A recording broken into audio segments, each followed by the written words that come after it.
بسم الله الرحمن الرحيم. الحمد لله رب العالمين والعاقبة للمتقين والصلاة والسلام على أشرف الأنبياء وسيد المرسلين وعلى آله وصحبه أجمعين، أما بعد.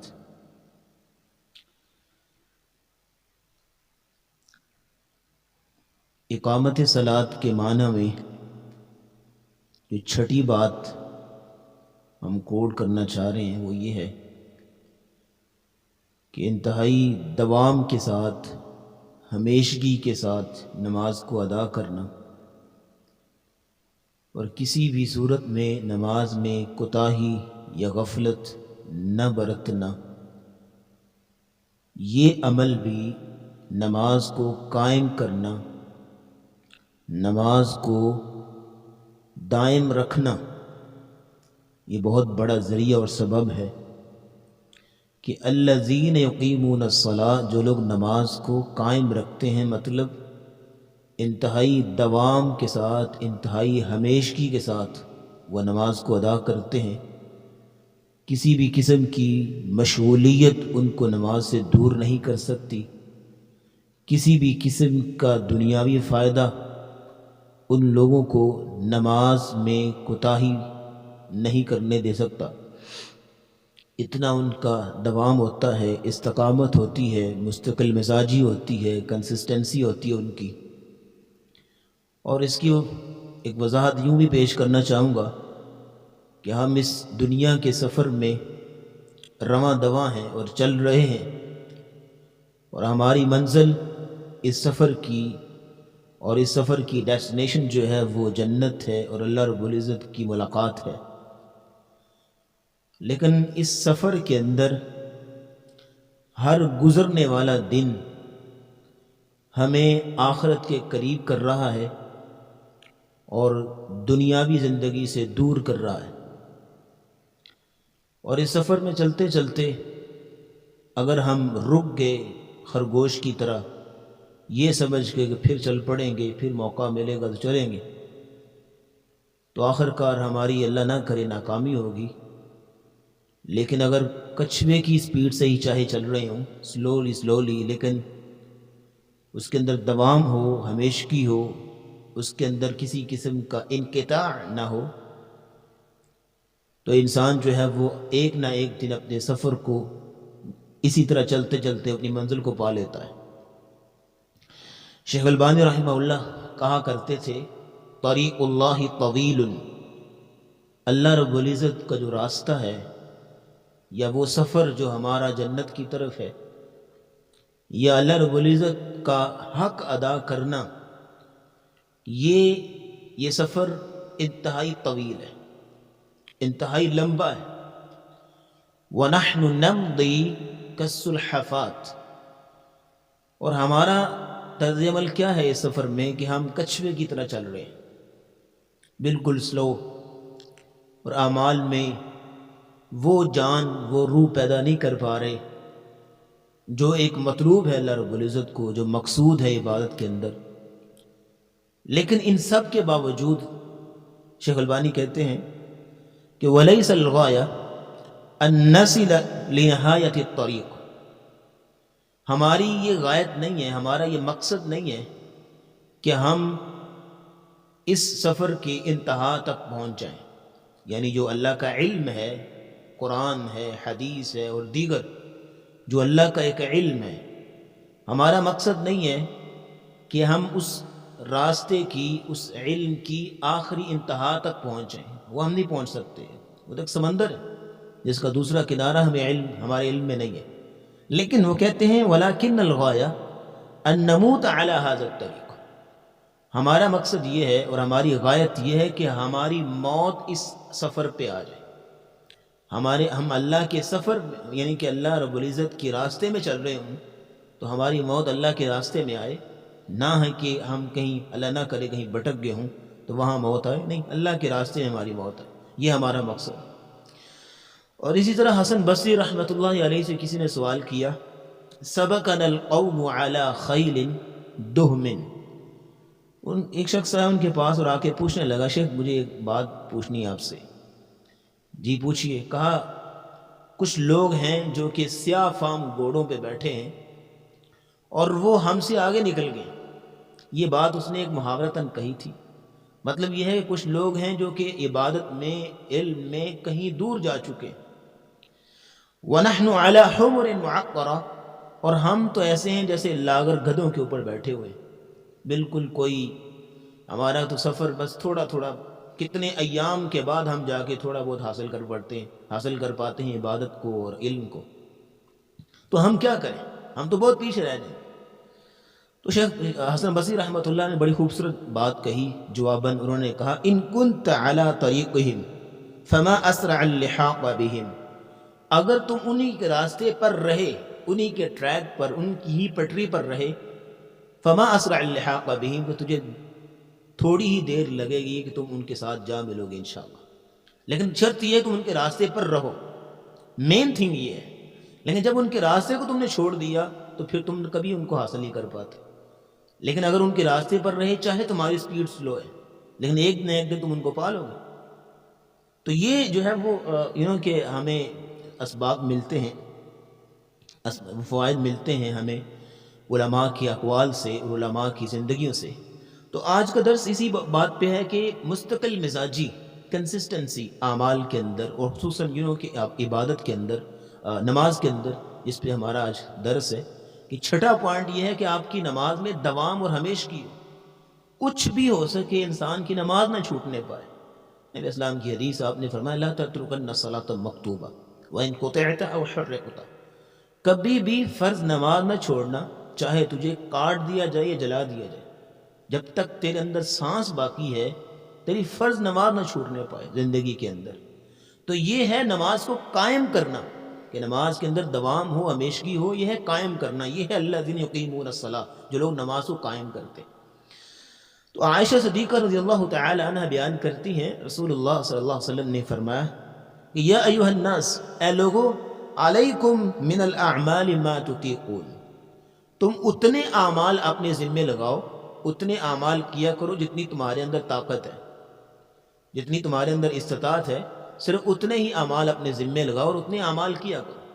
یہ نہ ہو کہ تم اپنے ذمے لگا دو میں نے جو ہے وہ 4 گھنٹے تہجد پڑھنی ہے, اور میں نے یہ 12 رکعتیں اشراق پڑھنی ہے, اور میں نے اتنا کچھ کرنا ہے. اپنے ذمے اتنی چیزیں لگا لو, پھر جب تم سے ہوں گی نہیں, اور ظاہری بات نہیں ہوں گی, اتنی کام تو نہیں ہو سکتا نا. پھر تم کہے گو میں بڑا نکما ہوں, میں تو مجھ سے کچھ نہیں ہو سکتا, میں تو ناکام ہو گیا. نہیں, آپ اعمال اتنے کو لائٹ سے رکھیں اپنے لیے جتنی آپ کہ آپ کر سکتے ہیں. اس لیے ہمارے اساتذہ ہمیں کہا کرتے ہیں بچے اگر آپ لوگوں نے تہجد شروع کرنی ہے اور پڑھنی ہے تو آپ سب سے پہلے یہ نہیں کہ آپ صبح اٹھ کے پڑھیں, ٹھیک ہے, آپ اپنے زندگی کے ایام میں ابھی آپ سونے سے پہلے پڑھا کریں, کیونکہ سونے بعد اگر پڑھیں تو سم ٹائم آپ کی رہ جائے گی اور آپ نہیں پڑھ پائیں گے. اور سونے سے پہلے پڑھیں, اور ہمارا بھی اسی پہ عمل ہے انشاءاللہ. اور اس پہ انہوں نے کہتے تھے کہ یہ نہیں ہے کہ آپ شروع سے ہی آپ 12 رکھتے 8 رکھتے پڑھنا شروع کرتے, نہیں, 2 رکعتوں سے سٹارٹ کریں. جب آپ 4 ماہ 5 ماہ 10 ماہ اس پہ آپ کی روٹین بن جائے پھر 4 کریں, ٹھیک ہے, پھر اس کے بعد 8 کریں, پھر اسی طرح 6 کریں, اس بار 8 کریں. تو اس طرح آپ کا عمل.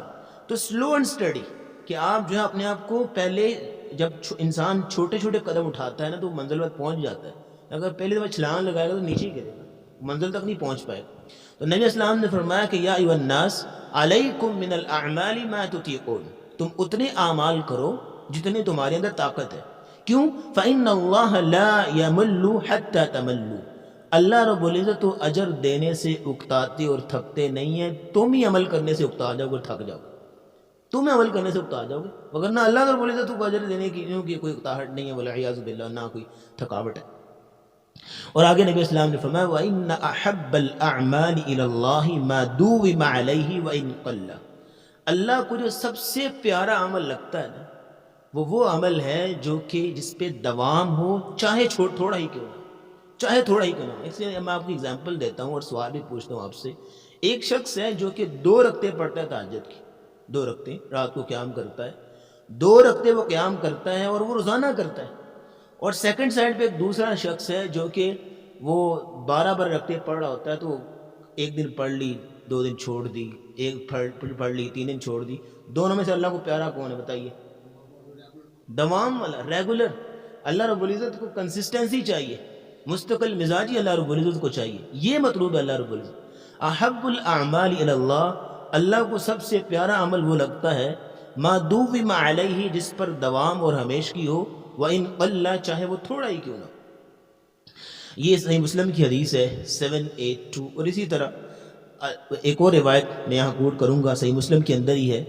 علقمہ بن قیس تابعی ہیں، وہ آئے ام المؤمنین عائشہ صدیقہ رضی اللہ تعالیٰ عنہ کے پاس اور آ کے سوال کرتے ہیں، کہتے ہیں کیف کان عمل رسول اللہ صلی اللہ علیہ وسلم، هل كان يخص شيئا من الایام، رسول اللہ صلی اللہ علیہ وسلم کا اعمال کیسا ہوتا تھا، یعنی آپ کا عمل کیسا ہوتا تھا، آپ کس طرح اعمال کیا کرتے تھے، آپ کا اسکیجول کیا تھا، آپ کا ٹائم ٹیبل کیا تھا، کس طرح آپ اعمال کرتے تھے، کیا کوئی آپ دن خاص کرتے تھے کہ اس دن کو میں نے اتنی بات کرنی ہے، اس دن کو میں نے اتنا قرآن پڑھنا ہے، اس دن تو یہ اس طرح کی روٹین ہوتی تھی آپ کی.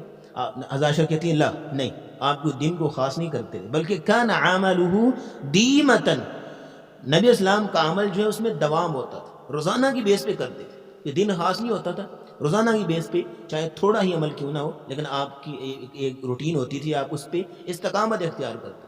اور یہی سبق ہمیں ملتا ہے کہ ہم ایک ایٹیچیوڈ، ایک آپ اپنا ایک رویہ، ایک مزاج جو ہے وہ اپنا سٹارٹ کریں، اور اسے اور ایک جو ہے وہ سٹائل آف ورکنگ، اور ایک جو ہے وہ اسکیجول آف ورکنگ آپ سٹارٹ کریں، اور اسی پر موت تو آ سکتی ہے لیکن انسان اپنی پٹریز نہ ہل پائے. یہ انسان کا دوام ہو، یہ انسان کی ہمیشگی ہو اس کے اوپر. اور اسی طرح ایک اور روایت میں نبی صلی اللہ علیہ وسلم سے بھی پوچھا گیا کہ سب سے عمل پیارا کون سا ہے، اور نبی اسلام کے آپ کے نزدیک سب سے پیارا عمل کون، تو آپ نے بھی یہی کہا تھا کہ میرے نزدیک وہی عمل سب سے پیارا ہے کہ جو کہ جس پہ دوام ہو، جس کی ہمیشگی ہو. اس کی وجہ یہ ہے کہ جب انسان ایک قلیل عمل کرتا ہے، چاہے مستقل مزاجی سے کرے، قلیل عمل اور مستقل مزاجی سے کرتا ہے، تو اس کے ساتھ وہ اللہ کے ساتھ ٹچ رہتا ہے، اللہ کے ساتھ اس کا ایک تعلق رہتا ہے. ہر وقت وہ اطاعت و گزاری میں، فرما برداری میں، اور اللہ کی یاد اس کے دل میں تازہ رہتی ہے، اس کی نیت اس کے دل میں تازہ رہتی ہے، اور اس کا ایمان، اس کی روح تازہ رہتی ہے.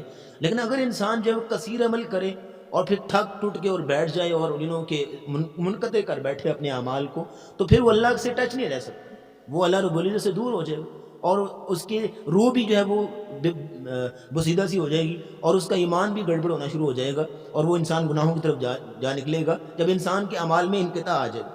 تو اس لیے جب انسان دوام کے ساتھ عمل کرتا رہتا ہے تو اللہ کی رحمت کے سائے کے نیچے وہ رہتا ہے. اور اسی لیے اللہ رب العزت نے قرآن مجید میں بہت ساری آیات آپ کو ملیں گی جس میں اللہ رب العزت نے اس بات کی طرف توجہ دلائی ہے، دوام کے اندر، ہمیشگی کے اندر. اللہ فرماتے ہیں الذین هم علی صلاتهم دائمون، سورۃ المعارج کے اندر 23 آیت. الذین هم علی صلاتهم دائمون، وہ لوگ جو اپنی نمازوں میں دوام اختیار کرتے ہیں. اس سے قبل اللہ رب العزت نے فرمایا کہ کچھ ایسے لوگ ہیں کہ جو کہ اگر مصیبت آتی ہے تو واویلا کریں گے، اور اگر ان کو کوئی خوشی پہنچتی ہے تو اس میں وہ دونوں کی عیاشیوں میں پڑ جائیں گے، اللہ کو بھول جائیں گے. لیکن اب اللہ فرماتے ہیں یہ جو دو بری عادات ہیں نا، یہ ان لوگوں کے اندر نہیں ہوتی الا المصلین، جو نمازی ہوتے ہیں. اور نمازی بھی کون سے؟ الذین هم علی صلاتهم دائمون، جو اپنی نمازوں میں دوام اور ہمیشگی اختیار کرتے ہیں، نماز نہیں چھوڑتے، کسی صورت بھی نماز نہیں چھوڑتے، آخری سانس تک ان کی نماز جو ہے وہ پابندی کے ساتھ ادا کرتے رہتے ہیں.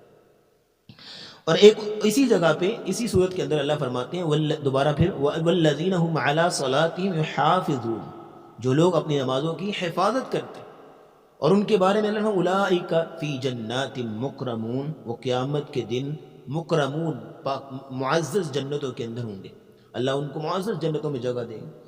اور نبی کریم صلی اللہ علیہ وسلم کو بھی اللہ رب العزت نے یہی حکم دیا تھا نا کہ آپ، نبی اسلام کو کہا گیا کہ آپ لوگوں کی باتوں سے نہ گھبرایا کریں، لوگ آپ کو باتیں کرتے ہیں تو وہ لوگ کرتے رہتے ہیں، فاصدع بما تؤمر واعرض عن الجاہلین، آپ جاہلوں سے آپ اعراض رکھیں، ان کے ساتھ آپ کا کوئی تعلق نہیں ہے. اگر وہ آپ کا مذاق اڑاتے ہیں یا آپ کو باتیں کرتے ہیں تو انا کفیناک المستہزئین، ہم کافی ہیں ان کو، آپ پریشان ہونے کی ضرورت، آپ کا بس ایک کام ہے فسبح بحمد ربک، آپ تسبیح بیان کریں اپنے رب کی، وقم من الساجدین، اور جماعت کے ساتھ نماز پڑھا کریں. اور اگلی بات جو جہاں پہ سورۃ الحجر کا کہ اینڈ ہو رہا ہے، سورۃ الحجر کا اینڈ ہو رہا ہے کہاں پہ؟ وَاعْبُدْ رَبَّكَ حَتَّى يَأْتِيَكَ الْيَقِينُ، آپ اپنے رب کی عبادت اس وقت تک کریں جب تک آپ کو موت نہیں آ جاتی. یعنی اینڈ آف بریتھ، اپنی کہ اپنی سانس کی آخری سانس تک اللہ کی عبادت میں لگے رہیں آپ. کوئی انقطاع نہیں آنا چاہیے آپ کی عبادت میں، کوئی اکتاہٹ، کوئی سستی نہیں آنی چاہیے. اکتاہٹ اور سستی تب آتی جب انسان اپنی طاقت سے زیادہ اپنے آپ کو پابند کر لیتا. لیکن اگر انسان اپنی طاقت کے اندر ہی اپنے آپ کو تھوڑے تھوڑے اعمال کرے تو اس میں اس کو ٹیسٹ بھی ڈیولپ ہوتا رہتا ہے اور وہ لگا رہتا ہے اس کو، گرتا نہیں وہ انسان. لیکن جب اپنی طاقت سے بڑھا دے گا، نہ وہ اپنی نیند پوری کرے گا، نہ اپنا کھانا پورا کرے گا صحیح طریقے سے، تو اس کی عبادت میں گڑبڑ. انسان کے اپنے نفس ہے، اس کو بھی ضرورت ہے چیزوں کی، تو اس لیے وہ اپنے اگر ایک اپنے کمفرٹ زون کے اندر رہ کے عبادت کرے گا تو اس کی عبادت اس کو لذت بھی آئے گی، اور کہ اس کے اندر مزید بھی ٹیسٹ ڈیولپ ہوتا رہے گا اور مزید راہیں اس کی کھلیں گی نیکی کی طرف. تو انسان کو اللہ رب العزت نے لا یکلف اللہ نفسا الا وسعها، اللہ رب العزت کسی انسان کو اس کی طاقت سے بڑھ کے مکلف نہیں کرتے. اور اسی طرح حضرت عیسیٰ علیہ السلام کو اللہ رب العزت نے بچپن میں، کہ ابھی چھوٹے سے بچے ہیں، چند لمحوں کے ہیں، تو اللہ نے بولنے کی قوت دے دی. تو اللہ رب العزت نے اسی وقت وہ جو باتیں الہام کی ان کے دل کے اندر، اور جو باتیں ان کی زبان سے کہلوائیں، وہ کیا تھیں؟ انی عبد اللہ آتانی الکتاب وجعلنی نبیا. ان ساری باتوں کے آخر میں وہ پتہ کیا کہتے ہیں؟ وَأَوْصَانِي، that's it، وَأَوْصَانِي بِالصَّلَاةِ وَالزَّكَاةِ مَا دُمْتُ حَيًّا. اللہ نے مجھے وصیت کی ہے، وَأَوْصَانِي بِالصَّلَاةِ وَالزَّكَاةِ، نماز کی اور زکوٰۃ کی، یعنی نیک اعمال کی اللہ نے مجھے وصیت کی ہے. کب تک؟ مَا دُمْتُ حَيًّا، جب تک میں زندہ ہوں. یعنی میں جب تک زندہ ہوں، میرے اندر زندگی باقی ہے، تو میں عمل کرتا رہوں. میرے عمل میں انقطاع کبھی نہیں آ سکتا، میرے عمل میں دوام آئے گا. مَا دُمْتُ حَيًّا، جب تک میں زندہ ہوں. تو اللہ سورہ مریم کی آیت ہے، اس وقت آیت نمبر میں نوٹ نہیں کیا یہاں پہ. تو اللہ رب العزت نے انسان کو بار بار اس بات پہ وہ کہ اللہ رب العزت نے انسان کو بار بار اس پہ جھنجھوڑا ہے کہ اس طرف توجہ دلائی ہے. اور اللہ رب العزت کہتے ہیں لا تلہکم اموالکم ولا اولادکم عن ذکر، کچھ بھی ہو جائے، تمہارا مال، تمہاری اولاد، جو کچھ بھی ہے، تمہیں اللہ کے ذکر سے غافل نہ کرے. دنیا کے اندر رہ رہے ہو، ولا تنسى نصیبک من الدنیا، دنیا کے اندر جو تمہارا حصہ ہے وہ نہ بھولو. تمہاری خوشیاں، تمہارا آرام، تمہارا کھانا، تمہارے اگر اللہ نے طاقت دی ہے، اچھا لباس پہننا اور یہ دیگر چیزیں تم کرو، خوشی سے کرو، خوشیاں مناؤ، اپنے گھر والوں کے ساتھ خوش طبی کرو، مل بیٹھو. لیکن وہ دنیا کے اندر رہتے ہوئے تمہارا غالب پہلو دین کا ہونا چاہیے، تمہارا غالب ایٹیٹیوڈ دین کا ہونا چاہیے. اور اس میں یہ بھی ہے کہ لا تلہکم، یہ نہ ہو کہ تم اپنے مال میں یا اپنی اولاد میں لگ کے تم اللہ کے ذکر سے غافل ہو جائے. اگر تم نے ایسا کیا کہ مال کی محبت میں لگے ہوئے ہو، مال سے مراد کوئی بھی چیز ہوتی ہے، آپ کی ملکیت میں کوئی چیز ہے، اس میں آج کل تو میرے خیال میں مال کے کانٹیکس میں موبائل آئے گا، کچھ لوگ موبائل پہ لگے ہوئے ہیں، یا کوئی میچ وغیرہ ہو رہا ہے اس کو دیکھ رہے ہیں، یا اس طرح کی سچویشن بن گئی ہے، تو پھر نماز چھوڑ دیں. آپ کتنے دیکھتے ہیں میچ ہو رہا ہوتا ہے نماز نہیں پڑھتے. ٹھیک ہے، تو یہ کیسے ایک اللہ کے ذکر سے غافل کر رہے ہیں اپنے آپ کو. تو وَمَن يَفْعَلْ ذَلِكَ، جو ایسا کرتا ہے، یعنی کہ وہ کسی ایسے کام میں جو فضول کام ہے لگا ہوا ہے اور اللہ کے ذکر سے غافل ہے، فَأُولَٰئِكَ هُمُ الْخَاسِرُونَ، اصل خسارہ ان کا. تو اللہ رب العزت نے بار بار بلکہ نبی اسلام کو، یہاں میں ایک دو آیتیں کوٹ کروں گا، نبی السلام کو کس قدر تاکیداً اس بات کا درس دیا. اللہ فرماتے ہیں رب السماوات والارض وما بینہما. اللہ رب العزت اپنی صفات بیان کر رہے ہیں جو کہ اللہ کا دستور اور طریقہ. مجھے قرآن مجید میں میرے ناقص علم کے مطابق مجھے کوئی صفحہ ایسا نظر نہیں آتا جس میں اللہ اپنی تعریف نہیں کرتے، اپنی صفات بیان نہیں کرتے، اپنی پہچان نہیں کرواتے. کیونکہ عبادت سے پہلے اللہ کی پہچان فرض اور لازم ہے. اللہ قرآن میں کہتے ہیں فَاعْلَمْ أَنَّهُ لَا إِلَهَ إِلَّا اللَّهُ، جان لو کہ اس سے بڑھ کے کوئی معبود، وہ اللہ کے علاوہ کوئی معبود نہیں. یہ بات سمجھ لو. تو اس علماء کہتے ہیں کہ اللہ کا علم، اللہ رب العزت کو پہچاننا، اللہ رب العزت کی معرفت اور ادراک کرنا، یہ سب سے پہلے، عمل سے پہلے. تو میں بات کر رہا تھا کہ نبی صلی اللہ علیہ وسلم کو کیا کہا جائے، وَأْمُرْ رَبُّ السَّمَاوَاتِ وَالْأَرْضِ وَمَا بَيْنَهُمَا، کہ آسمانوں اور زمین کا رب ہے، جو ان سب کے درمیان، جو ان آسمان و زمین کے درمیان ہے، اس کا بھی رب ہے. فَاعْبُدْهُ، تو اس کی عبادت کرو. نبی اسلام کو کہا جا رہا ہے فَاعْبُدْهُ، اس کی عبادت کرو.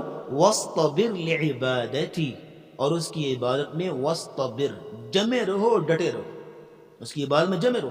اب یہاں میں آپ کو یہاں گریمیٹیکلی اگر آپ سمجھیں تو یہاں پہ اللہ یہ بھی کہہ سکتے تھے وَاصْبِرْ عَلَىٰ عِبَادَتِي، وَاصْبِرْ لِعِبَادَتِي کہہ دیتے، وَاصْبِرْ کہہ دیتے کہ صبر کرو، یعنی ڈٹے رہو، جمے رہو اس کی عبادت. نہیں اللہ نے وَاصْبِرْ نہیں کہا، اس سے ابو سیگا بولا وَاسْطَبِرْ. اس کا مطلب ہے خوب اچھے طریقے سے، خوب اچھی عمدہ طریقے سے ڈٹے رہو اور جمے رہو. وَاسْتَبِرْ لِعِبَادَتِ۔ اور اسی طرح ایک اور جگہ پہ بھی یہی الفاظ استعمال ہوئے ہیں۔ اللہ فرماتے ہیں سورۃ طٰہٰ کے اندر وَأْمُرْ أَهْلَكَ بِالصَّلَاةِ، اپنے گھر والوں کو نماز کا حکم دو۔ وَأْمُرْ أَهْلَكَ بِالصَّلَاةِ، اپنے گھر والوں کو نماز کا حکم دو۔ وَاسْتَبِرْ عَلَيْهَا، اور خود بھی اس پہ جمے رہو۔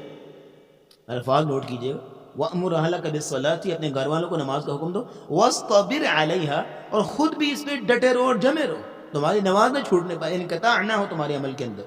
اور اللہ کہتے ہیں لا نسألک رزقا، ہم تم سے رزق نہیں مانگتے، ہم تم سے دولت نہیں مانگتے، اور ہمیں اور کوئی چیز نہیں چاہیے، ہمیں بس تمہاری نماز چاہیے، تمہارے اعمال صالح چاہیے، اور اس میں بھی ہمارا فائدہ نہیں، تمہارا ہی فائدہ ہے۔ اللہ کہتے ہیں لا نسألک رزقا، ہم تم سے رزق نہیں مانگتے، وہ تم نے اپنے لیے کمانا ہے، اپنی بیوی بچوں کے لیے کمانا ہے۔ وہ اللہ فرماتے ہیں نحن نرزقک، رزق تو ہم دیتے ہیں، والعاقبۃ للتقوی، اور اچھا انجام قیامت کے دن اہل تقوی کا ہوگا۔ تو یہ ساری آیات کس بات پہ دلالت کر رہی ہیں؟ جو کہ عمل پہ دوام، کنسسٹنسی، پرسیورنس، مستقل مزاجی، عمل میں دوام، کہ انقطاع نہ آنے پائے آپ کے عمل کے اندر، یہ اس بات کا درس دے گا۔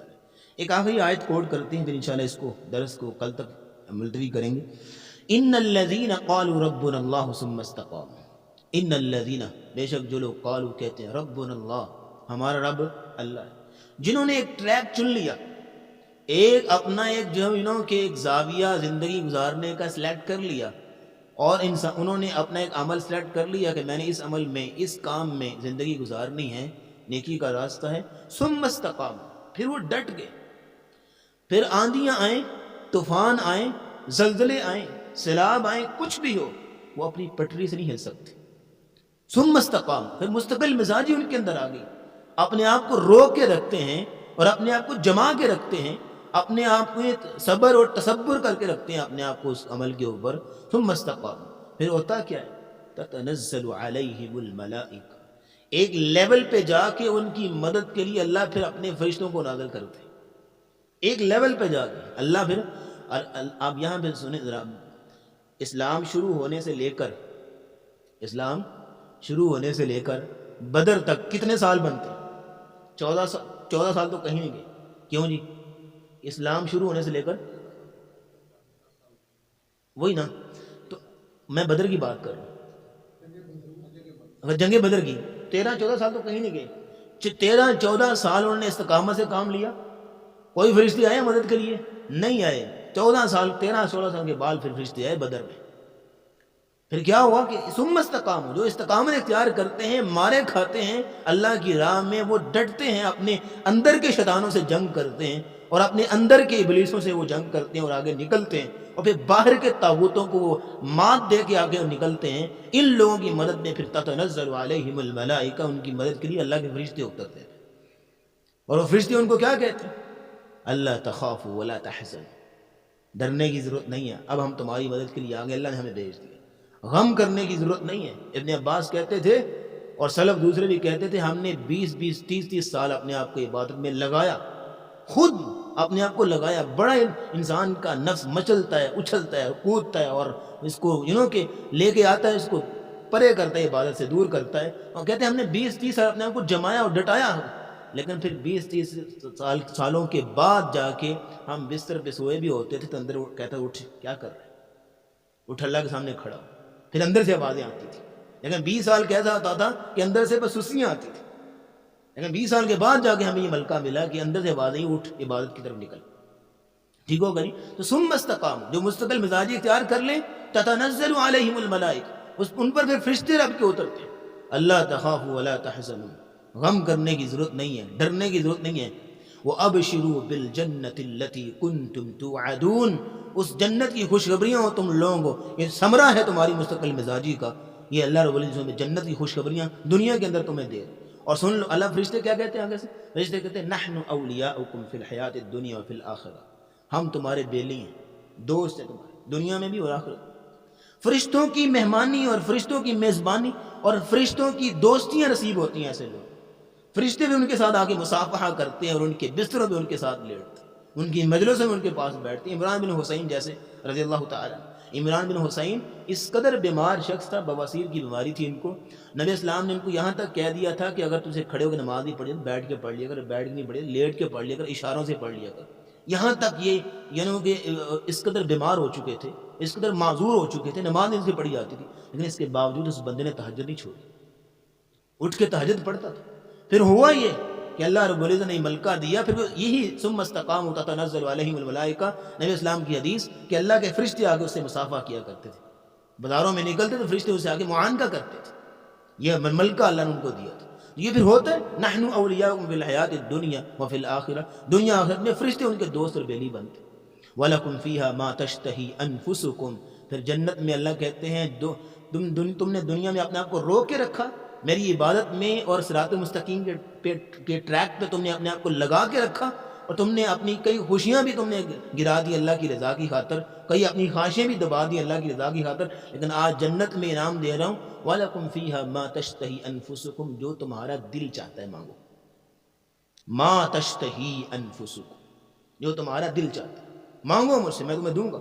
تو یہ اس وقت ملے گا جب دنیا کے اندر اپنے آپ کو روکا ہوگا، اپنے ارد گرد باؤنڈری لگائی ہوگی، پابندیاں لگائی ہوگی.